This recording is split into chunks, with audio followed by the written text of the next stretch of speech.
You caught me while I was working on my rose garden. Right now I'm digging some of this drainage rock so we can make a cool tile floor. It's easier to kind of show you than explain, so let me take you there now.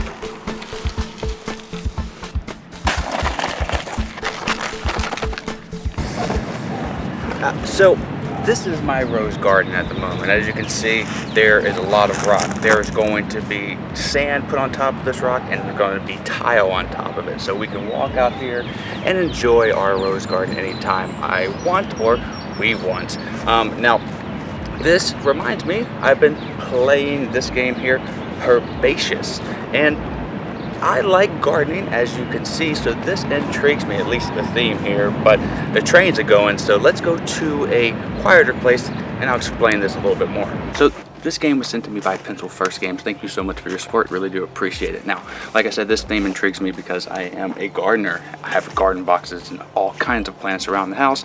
Me and my partner love to do so. So that intrigues me. It's a card game, kind of like Rummy, where you have these pots that are represented by cards and the plants that are represented by cards that you want to gather in certain arrangements and then pot them, but you can only pot them once.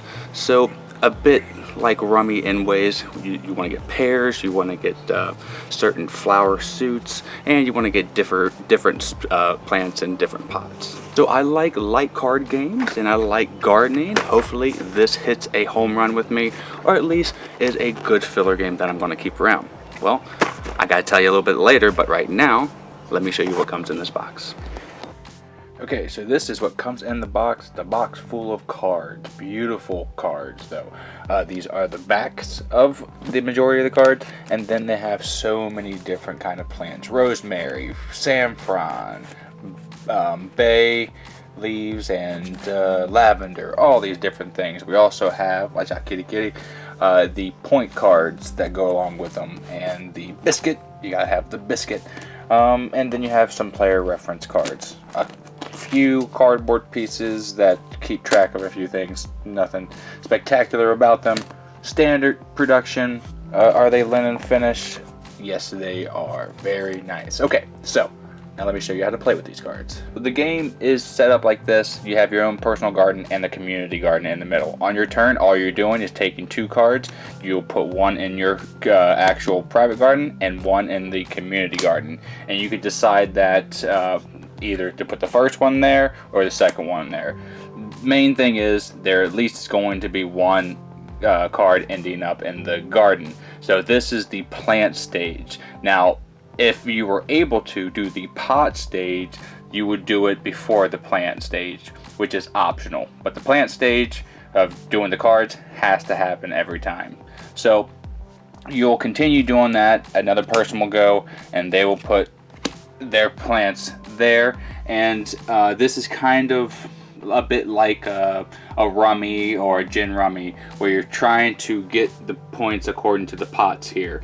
When you pot a card, well, a set, you can take all the plants you want from your private garden and the community garden. So there's a little bit of tug and pull on when you want to actually pull the cards from the community garden and make them a potted resource, because you don't want somebody else to do that first. So when you pot something, you will take the cards and you put them underneath the pot, and then you can no longer pot anything under that one that you've done already. And you'll continue to do all four of your pots here. Even if your pots have all been planted in, you'll continue to do the plant stage where you flip the cards like that. Now let's go over how you get points here. So this one right here is you have to put all the same plant here. The more you get, the more points you have. So 7, you'll get 22 points. This one here is a special one. It's a glass pot. So there are these cards right here that have points here. So if you put these in this glass, not only will you get the points here, you will also get the points that are up here. You don't actually have to put plants that have points there, but it's good to do so. This one right here has to be different plants, so 1 out of the 7 will get you 3, 7 out of the 7 will give you 14. Here are pairs. They have to be different pairs though, and as you get more, you get more points. That's really it. Now, the one thing I didn't mention, if you so happen to get a 1, 2, 3, because there's 1, 2, 3 on these cards, in the glass pot, you take the biscuit. So you want a risk it for the biscuit, and that will get you 5 points. Again, like I said, you'll continue to do this process until the deck runs out and you've potted all the plants that you can, and then you count up all your points. Now, every plant that you have that's left over will count as 1 point. That's just in your private garden, but that's essentially it. Really simple, super fast to play. Now let me tell you what I think. So that is how you play Herbaceous, and what do I give it? I give it a 78. Oh, the birds like it too. It's a solid game and a good card game that I can bust out with practically anybody, and especially people who like plants and stuff like that. Is there a bit of a repetition with this game? Yes, and that's where I think it falls a little bit flat, because once you've played it a good 10, 20 times, it gets a little bit stale. That's where I think a few hiccups are, but it's one of those almost classic type card games where the theme could have been about anything, but if it's about gardening and you like that, well, it's going to be a good one for you.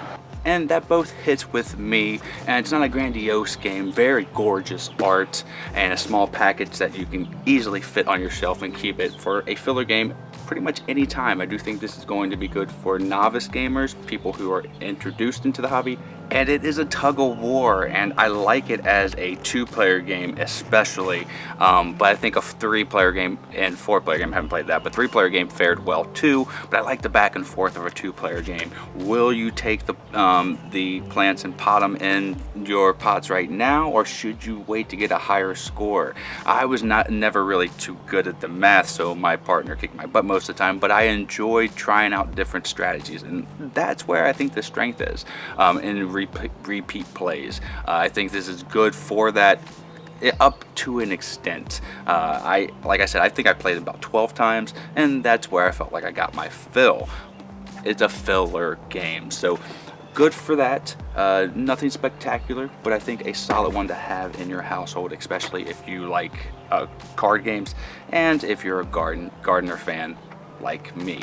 Now, thank you so much, Pencil First, for sending us this copy of the game. Really do appreciate your support. Thank you so much, Fine Nation, for clicking like and subscribe. I appreciate that as well. Until the next time that I see you, my name is Dave. Have a great rest of your day and a great time with all you play. You heard it here on the Game Vine. I'm out. Bye.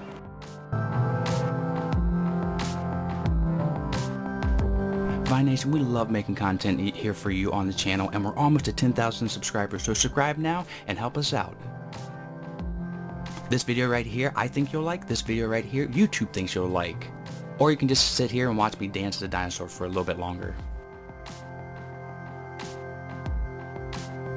You can visit us at our social media outlets, and we're going to be improving our Patreon here soon. That's all for today.